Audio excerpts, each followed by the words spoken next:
예수님의 제자 중에는요, 사역을 위해서 쓰이는 재정을 담당하는 그런 제자가 있었습니다. 재정은 보통 누구에게 맡겨요?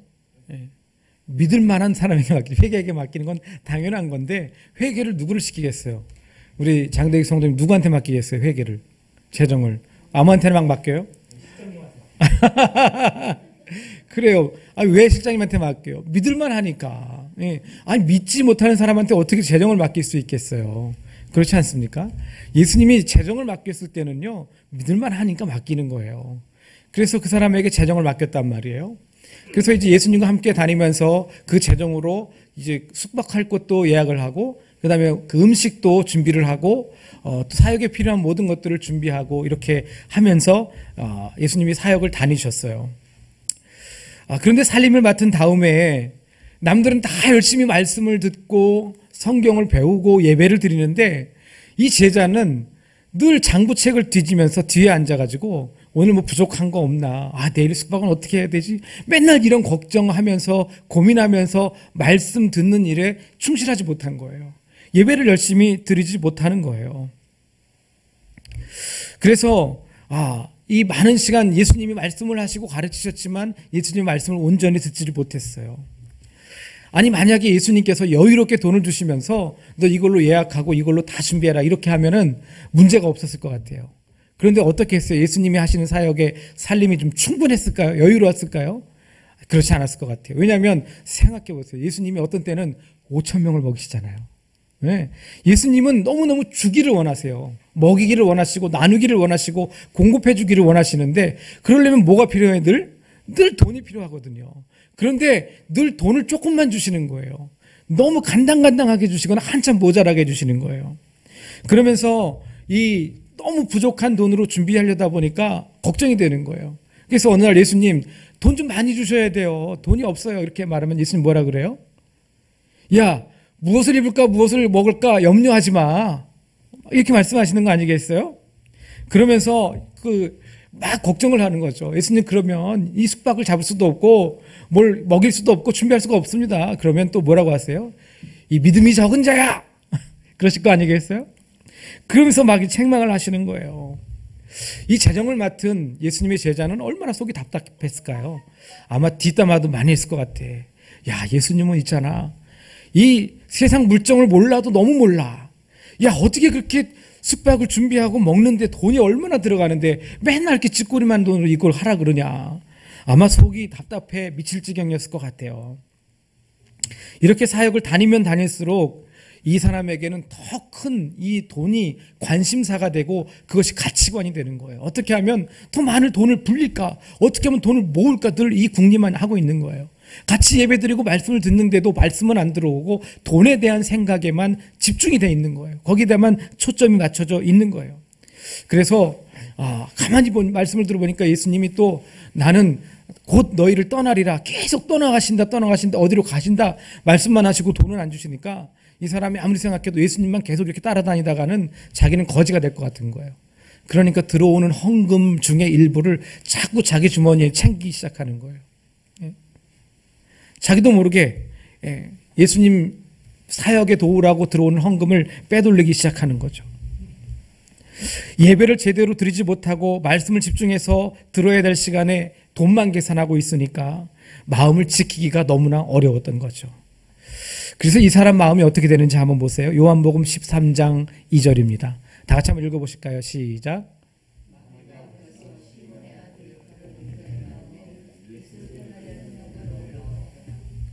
누군지 이미 아셨겠죠? 가룟 유다였어요. 가룟 유다가 재정을 맡았는데 가룟 유다의 마음에는 벌써 예수님이 어떤 사람이었어요? 은 30냥 물건처럼 보인 거예요. 내가 때가 되면 은 30냥에 예수님을 팔아 넘기리라. 생명의 구주이신 나에게 생명을 주시고 내 소망이 되시는 예수님이 은 30냥으로 보였다니까요. 결국 그는 예수님을 은 30냥에 팔아넘기고 스스로 목숨을 끊는 비참한 결말을 맺게 됩니다. 여러분 오늘 제목이 뭐예요? 우리 다 같이 한번 읽어보실까요? 시작. 위의 것을 생각하라. 위의 것을 생각하라입니다. 여러분 구원받은 사람의 가장 큰 변화는 뭘까요? 구원받은 사람의 가장 큰 변화는 뭐냐면 예수 그리스도와 연합되는 거예요. 전에는 나 혼자 살았지만 내가 구원받는 순간, 예수 그리스도를 구주로 영접하는 순간 예수 그리스도가 내 안에 들어오셔서 내가 예수 그리스도 안에, 예수가 내 안에 거하는 놀라운 이 신비의 연합이 이루어지게 되는 거예요. 이것이 바로 구원받은 사람의 변화예요. 그렇다면 신앙생활은 뭘까요? 구원받는 사람이 살아가는 삶, 신앙생활이 뭘까요? 신앙생활은요, 내 안에 계신 예수 그리스도가 내 삶을 통해 나타나게 하는 것이 신앙생활이에요.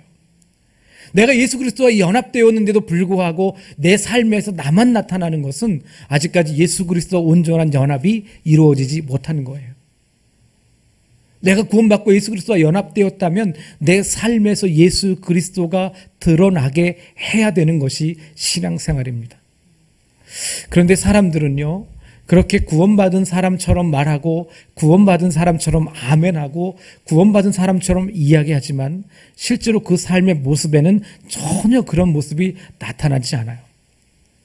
우리 말씀을 올릴 때에도 이렇게 살겠습니다, 아멘 했는데 다음 날 보면 그렇게는 안 살아요. 굉장한 모순이죠. 네. 저는 바라기는 여러분, 이렇게 살겠습니다, 아멘 하는 것도 우리의 어떤 신앙 고백이 될 수 있지만 그것보다 이렇게 살기 원합니다, 주님 도와주시옵소서, 이게 훨씬 더 바른 모습이 아닐까 하는 생각이 듭니다. 그러면 남도 시험에 안 들 것 같아요. 예. 내가 이제부터 예배 절대 빼먹지 않겠습니다 해놓고 그 다음 주부터 안 왔어. 그럼 어떻게 되는 거예요? 주님, 내가 예배에 빠지지 않게 도와주시옵소서.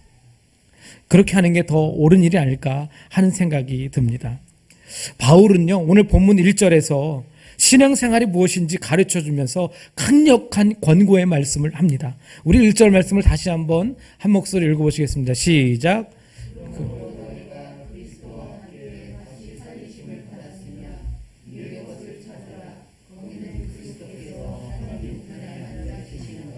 아멘. 여기 뭐라고 권면하고 있어요? 위의 것을 찾으라. 예. 위의 것을 찾으라라고 권면하고 있습니다. 그리고 이어서 2절에는 뭐라고 하냐면요, 위의 것을 생각하고 땅의 것을 생각하지 말라, 이렇게 또 권면하고 있습니다. 이 말씀은요, 두 가지를 생각하게 하는 것 같아요. 위의 것을 찾는 사람이 있고 땅의 것을 찾는 사람이 있다는 거죠. 그렇죠? 위의 것을 찾는 사람은 어떤 사람인지 1절 전반부에서 이렇게 말씀합니다. 그리스도와 함께 다시 살리심을 받았으면, 그리스도와 함께 다시 살리심을 받았으면 위의 것을 찾으라, 이렇게 말씀하는 거예요. 그리스도와 함께 다시 살리심을 받은 사람은 누구예요? 구원받은 사람을 말하는 거예요. 구원받은 사람은 그리스도와 함께 다시 살리심을 받은 사람인데 그 사람은 위의 것을 찾아야 한다라고 말씀하고 있는 거예요. 그렇다면 땅의 것을 찾는 사람은 어떤 사람인가요? 여기에도 저는 두 종류의 사람이 있다고 생각해요. 먼저 하나님을 모르는 사람, 구원받지 않은 사람은요, 당연히 위의 것을 알지 못하니까 땅의 것을 찾을 수밖에 없겠죠. 매일매일 돈만 구하고 명예 구하고 권력 구하고 이 세상에 있는 재밌고 즐거운 것들만 구하며 살 수밖에 없어요. 구원받지 못한 사람은 이렇게 땅의 것만 찾아요. 또 어떤 사람이 땅의 것을 찾을까요? 구원받았지만 하나님을 온전히 신뢰하지 못하는 사람, 구원받았지만 믿음이 부족해서 위의 것보다는 땅의 것을 더 추구하는 사람들이에요. 구원받아서 매일매일 위의 것만 추구하고 살면 좋겠지만 구원받았지만 아직 우리 믿음이 부족하잖아요. 여러분 솔직히 한번 우리 생각해 볼까요? 여러분 구원받았지만 정말 위의 것만 찾으면서 사십니까?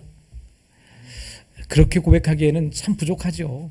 우리도 역시 위의 것만 찾기를 원하지만 우리 인간의 연약함으로 인하여 땅의 것을 어쩔 수 없이 찾고 다니는 경우가 너무나 많이 있습니다. 예수님과 함께 다니고 예수님과 함께 예배하고 예수님의 말씀을 듣고 배우기도 하지만 위의 것보다는 현실적인 땅의 것을 더 찾고 집착하고 있는 사람들이 훨씬 더 많다는 것이 참 안타까운 현실입니다. 여러분 그렇다면 위의 것은 뭘까요? 위의 것. 위의 것이 뭘까? 위의 것을 찾으라는데 도대체 위의 게 뭘까? 여러분 너무 어렵게 생각할 필요 없습니다. 왜냐하면 1절에 이미 다 말씀해주고 있기 때문입니다. 다시 한번 1절을 읽어보실까요? 시작. 그러므로 너희가 그리스도와 함께 다시 살리심을 받았으면 위의 것을 찾으라. 거기는 그리스도께서 하나님 우편에 앉아 계시느니라. 거기는 뭐가 있다고요? 그리스도께서 하나님 우편에 앉아 계시느니라. 그럼 위에 것이 뭐예요? 그리스도, 예수 그리스도가 바로 위에 것이라는 거죠. 여러분, 예수님 하면 생각나는 게 뭐예요? 십자가. 할렐루야. 자, 여기 제가 써온 답에 정확히 말씀을 하시네. 십자가. 그럼 십자가 하면 생각나는 게 뭐예요? 희생. 그래요. 나를 위해 죽어주신 거.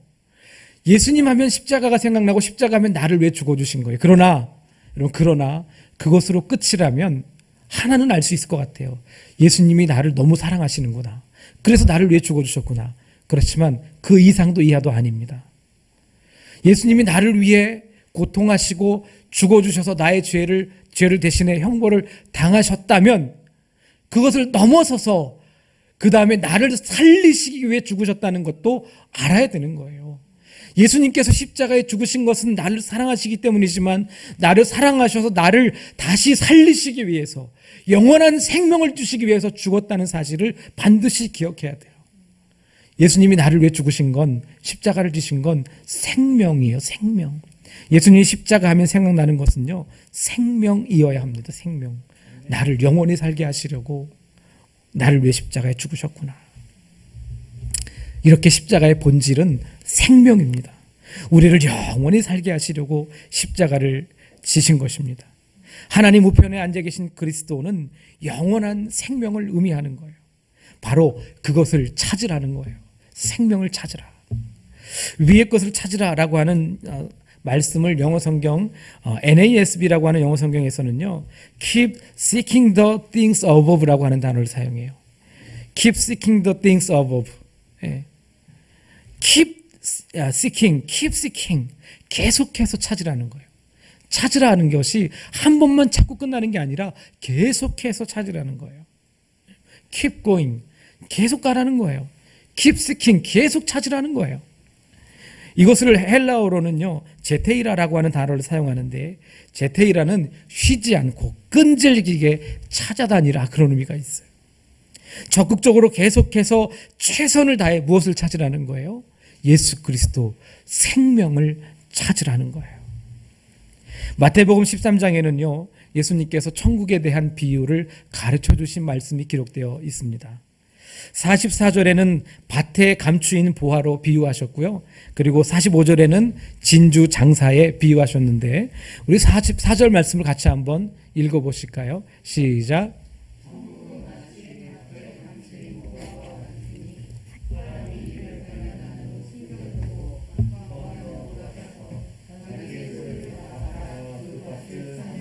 아멘. 어떤 사람이 길을 가다가 우연히 밭을 봤는데요, 그 밭에 보니까 남들은 아무도 보이지 않는 자기 혼자만 보이는 보화가 엄청나게 많이 있는 거예요. 그런데 주인은 이걸 몰라요. 다른 사람도 몰라요. 그런데 주인이 이 밭을 팔려고 내놨는데 보니까 그냥 시세대로만 내놓은 거예요. 만약에 이 보물이 있는 걸 알았다면 이 시세대로는 절대로 팔 수가 없겠죠. 예. 근데 이 사람이, 이 보물을 발견한 사람이 자기의 재산을 다 처분하면 이 밭을 살 수가 있어요. 근데 그 가치는 자기가 가진 것보다 100배, 1000배 이상 더한 어마어마한 가치가 있어요. 그럼 이 밭을 사야 돼요, 안 사야 돼요? 무조건 사야죠. 예, 여러분, 내 재산만 아니라 다른 어떤 것을 돈을 빌려서라도 살 수 있다면 무조건 사야 되는 거죠. 그렇게 사지 않는 사람은 어떤 사람이에요? 참 바보 같은 사람이죠. 그래서 우리 장대익 성도님은 저보고 맨날 땅 사라, 여기 땅 사라, 저기 땅 사라, 그 나중에 교회 져야 된다, 이렇게 말씀하시더라고요. 예, 안 삽니다. 왜 안 사냐면 나중에 지어주신다고 하셨기 때문에 틀림없이 신둔역 앞에 지어줄 줄로 믿습니다. 여러분, 천국도 이와 마찬가지라는 거예요. 천국은 이미 예수님께서 다 공개해 주셨어요. 성령의 은혜로 이것을 깨닫는 사람이 있고 깨닫지 못하는 사람만 있는 것뿐이에요. 여러분, 그래서 우리 기독교는 참 신비해요. 어떤 사람은 보는데 어떤 사람은 못 봐요. 어떤 사람은 깨닫는데 어떤 사람은 못 깨달아요. 예. 성령의 은혜 주시는 사람만 깨달을 수 있고 보이고요. 성령의 은혜 주시지 않으면 똑같은 것을 보고 똑같은 것을 들어도 절대로 못 보고 못 깨달아요. 천국을 믿는 사람이라면, 천국을 본 사람이라면 어떻게 하든지 이 천국에 가기 위해서 최선의 노력을 다해야 되지 않겠습니까? 그 사람이 바로 하늘의 것을 찾는 사람인 거예요. 46절에서 47절에 보면 진주 장사의 비유를 했다 그랬죠. 또 천국은 마치 좋은 진주를 구하는 장사와 같으니 극히 값진 진주 하나를 발견하며 가서 자기의 소유를 다 팔아 그 진주를 사느니라 그랬어요. 자기의 것을 다 팔아서 그 진주를 사야죠. 그리고 마태복음 11장 12절에 이런 말씀도 있어요. 같이 한번 읽어보실까요? 시작. 세례 요한의 때부터 지금까지 천국은 침노를 당하나니 침노하는 자는 빼앗느니라. 아멘. 참 재밌는 표현인 것 같아요. 예수님이 이렇게 재밌는 표현도 하셨어. 천국은 침노하는 자의 것이래요. 침노하는 자가 빼앗는데요. 여러분, 침노하는 자를 다른 말로 하면 뭘까요? 찾는 게 아닐까요? 찾는 것. 예. 위의 것을 찾는 것.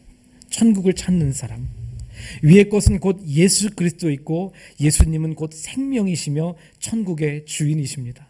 따라서 우리는 천국을 찾는 그런 사람이 돼야 돼요. 위의 것을 찾으라 라고 하는 사도 바울의 겉면의 말씀에는 전제가 있어요. 어떤 전제냐면 어떤 사람이 위의 것을 찾아야 되는지에 대해서 전제하고 있는 거예요. 1절에 보니까 그렇게 말씀하죠. 그러므로 너희가 그리스도와 함께 다시 살리심을 받았으면, 그리스도와 함께 다시 살리심을 받은 사람, 구원받은 사람만 위의 것을 찾을 수 있다는 거예요.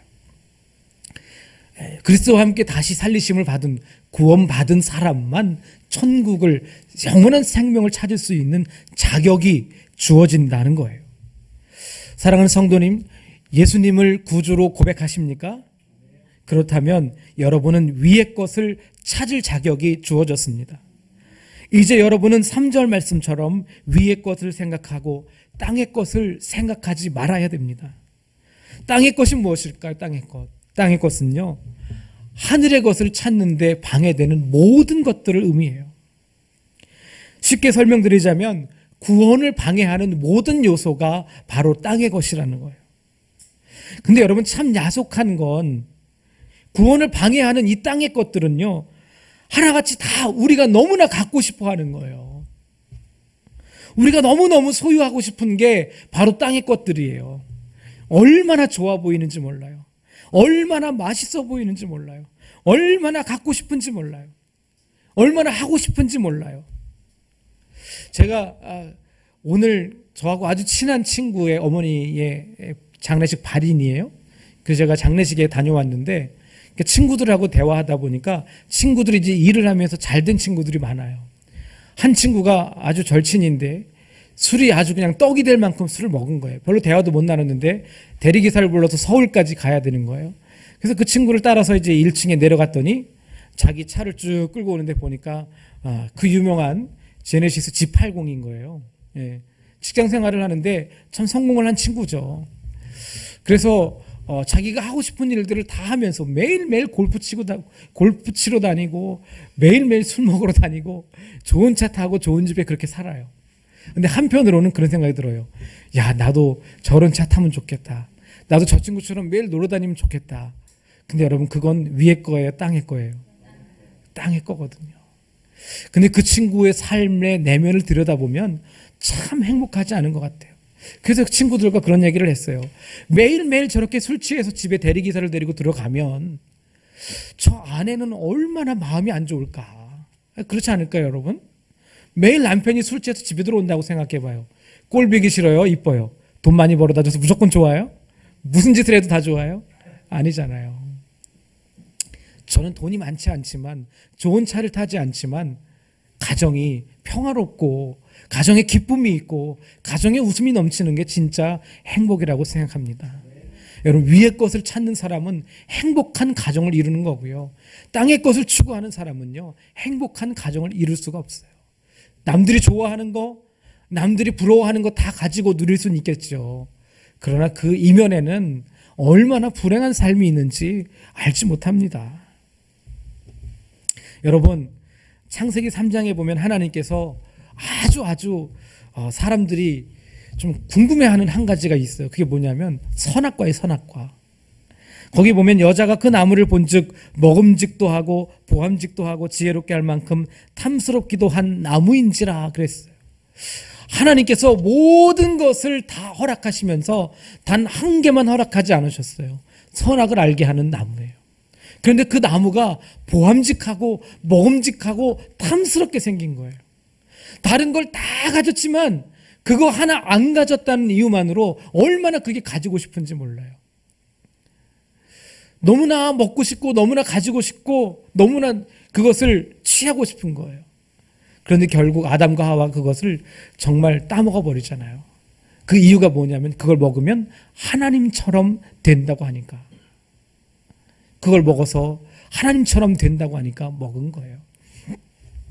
여러분 참 이해가 안 되지 않습니까? 왜 하나님은 하필이면 그걸 그렇게 잘 보이는 동산 중앙에 두셨을까? 저 구석에 어디 안 보이는 데 심어놨으면 욕심이라도 안 생기지. 왜 거기 이렇게 잘 보이게 두셨을까? 여러분 그렇게 좋고 탐스럽고 그렇게 갖고 싶은 건요 다 보이게 만들어놔요. 꼭 내 눈앞에 보여. 잘 사는 사람 눈에 보이고요. 좋은 거 갖고 누리는 사람들은 다 내 눈에 앞에만 보여. 나만 안 그런 것 같아. 왜 하나님은 그걸 거기 두셨을까? 여러분 그 이유를 아십니까? 그 이유는 이거예요.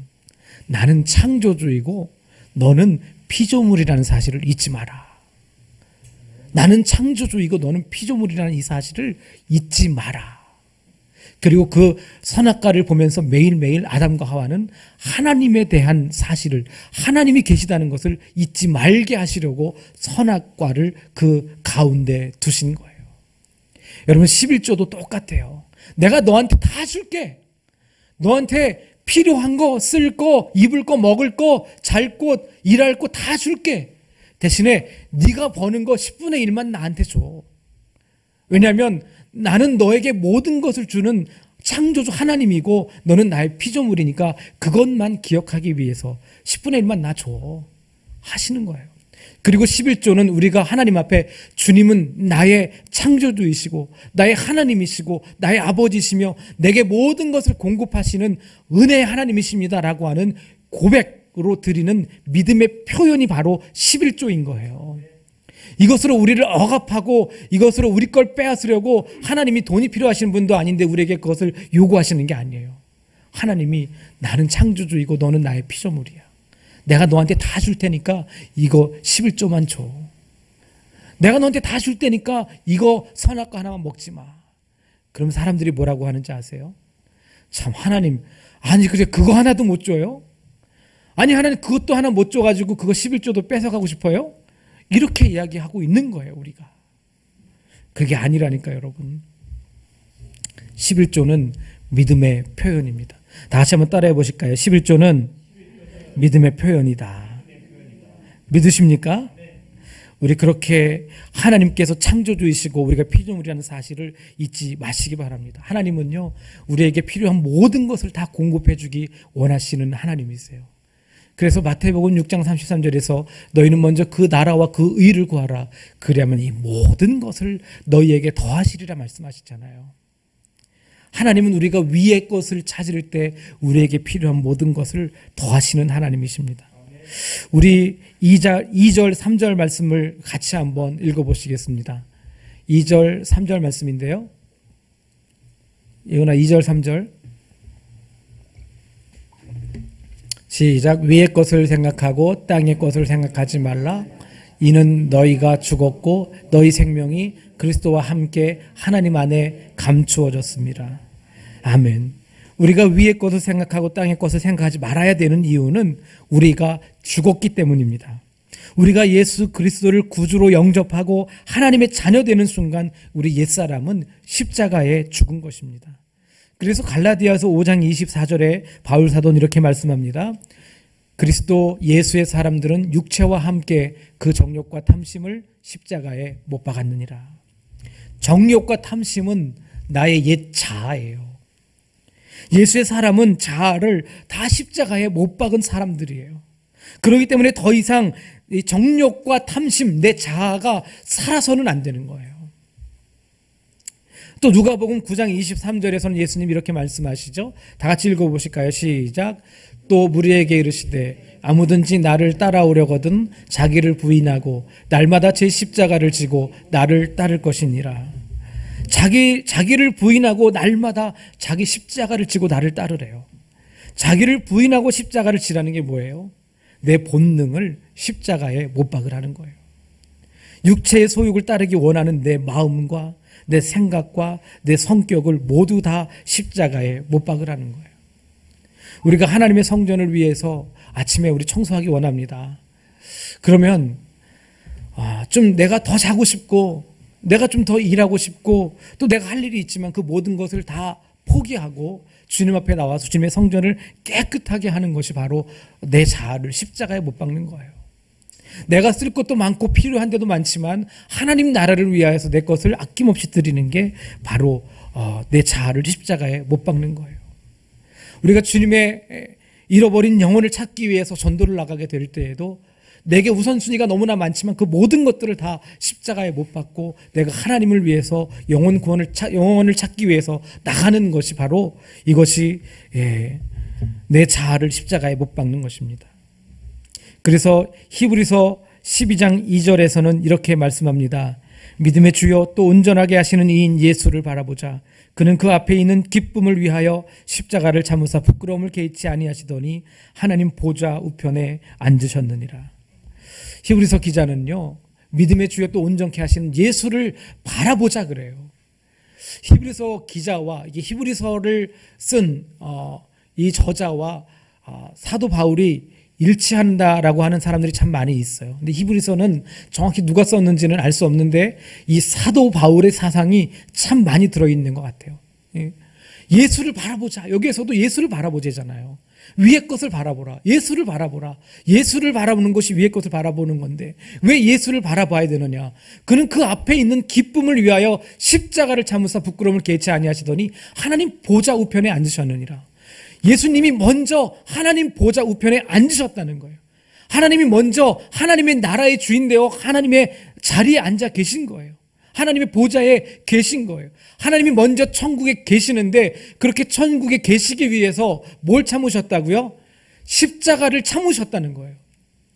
여러분, 놀라운 사실은 우리가 이 세상을 살아가면서 천국에 가는 길에는요 반드시 십자가의 길이 있다는 거예요. 예루살렘에 가는 길에 눈물 골짜기가 있듯이 우리가 천국에 가는 길에는 반드시 십자가의 길이 있다는 거예요. 십자가의 길을 통과하지 않고서는 천국에 갈 수가 없어요. 나의 자아와 나의 모든 습관들, 나의 성격과 내가 하고 싶은 거, 즐기고 싶은 거, 누리고 싶은 걸 다 십자가에 못 박아버리지 않으면 천국에 갈 수가 없는 거예요. 예수님께 한 청년이 찾아오잖아요. 부자 청년이. 예수님, 어떻게 하면 거듭날 수 있습니까? 내가 가진 모든 것들을 다 팔아서 가난한 사람들에게 나눠줘라. 그리고 나를 따라라. 어떻게 했어요, 부자 청년이? 근심하면서 돌아갔대요. 그러면서 예수님 뭐라 그러세요? 부자가 천국에 들어가는 건 낙타가 바늘기 들어가는 것보다 더 어렵다. 그렇게 말씀하십니다. 여러분, 재물과 권력과 명예는 우리의 구원을 가로막는 그런 땅의 것들이라는 사실을 기억하시기 바랍니다. 이렇게 우리가 땅의 것을 버리고 위의 것을 찾으며 위의 것을 추구하며 살아갈 때 우리의 생명은 더 풍성해지는 거예요. 우리가 그렇게 위의 것만 바라보며 살 때 힘들고 고통스러울 것 같죠? 천만의 말씀이에요. 그렇다면 우리 하나님이 그런 말씀을 우리에게 주시지 않아요. 우리가 위의 것을 찾을 때 우리의 생명이 풍성해지고 우리가 알 수 없는 기쁨과 평안함과 우리가 알 수 없는 그 행복이 우리 안에 넘치게 되는 거예요. 위의 것을 찾으라고 하는 이유는요, 우리에게 그 놀라운 하늘의 신비로운 그 행복과 평안과 기쁨을 주시기 위해서예요. 여러분, 그 기쁨을 누리시기를 축복합니다. 오늘 본문 4절 말씀이 바로 그 말씀인데요. 우리 4절을 다 같이 한 번 더 읽어보시겠습니다. 시작. 우리 생명이신 그리스도께서 나타나실 그때에 너희도 그와 함께 영광 중에 나타나리라. 아멘. 말씀을 정리합니다. 우리가 위의 것을 찾아야 하는 이유가 거기에 생명이신 예수 그리스도가 계시기 때문입니다. 위의 것을 찾을 때 우리의 생명은 더 풍성해지고 하늘의 신령한 것들을 공급받을 수 있게 됩니다. 하늘의 신령한 것들은요, 결코 이 땅에서 얻을 수 있는 게 아니에요. 땅에서 아무리 구하고 찾아도 결코 찾을 수 없는 참 평안과 기쁨과 만족과 행복과 영원한 생명입니다. 위의 것을 찾는 지혜로운 성도가 되시기를 주님의 이름으로 축원합니다.